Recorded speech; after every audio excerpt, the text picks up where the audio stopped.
I can do so much more than I'm doing. And I would hear, be still. Know that I am God.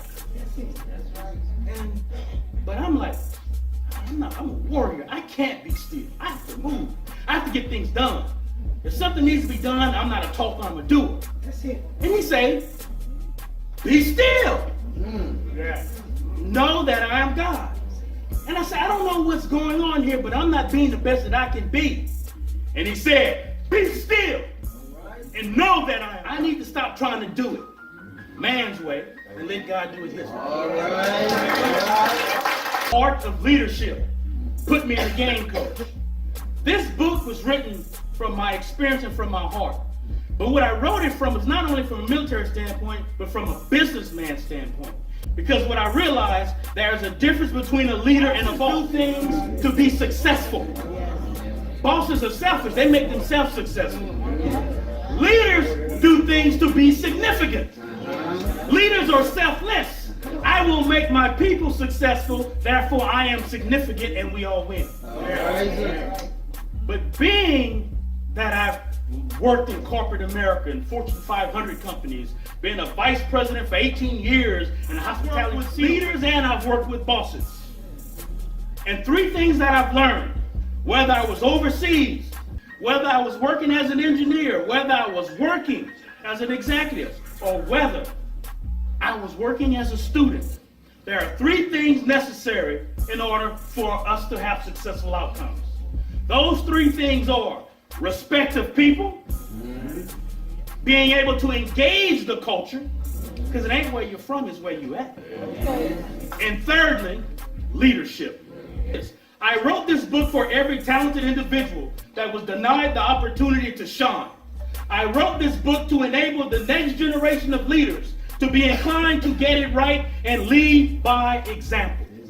We have to lead by example. In the Marine Corps, in Latin, we call that ductus exemplar, which means leadership by example. When I went to school in Quantico, they taught us that. If you're going to lead people, you have to set the example. Don't do as I say and not as I do. All right. When you have that, you have bosses. Yeah. A boss will do anything to protect his interests and everything to keep you down. A leader would do everything to lift you up, even if it causes them to step down a notch. So in this book, I wrote it in a manner so that our children, as well as adults and as well as executives, can get an understanding of what are the qualities to be successful in leadership. The 6 leadership principles that I discussed is called the acronym LEADER. Say leader. Leader. You see, the L stands for listen and learn. So that's the first thing about a leader. You have to listen and learn. The leadership rule is very simple.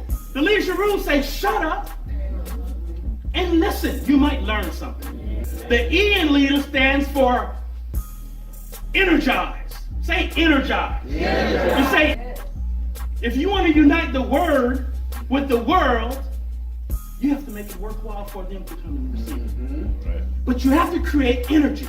The A in leader stands for action. What does the A stand for? Action. You see, the people say this. Sometimes you got to put up or shut up. Do something. Don't tell me how good things are, what they can be. You have to show me. Yeah. So the D in leader stands for developer. What does the D stand for? Yeah. See, you have to develop self and others. The leadership rule says this. Learn something and teach it to others. The second E in leader stands for empowerment. What does the second E stand for? You see, empowerment, that means give somebody else the opportunity to shine. When you have a position of authority, if you want to uplift people, then mentor them and teach them how to do what you do.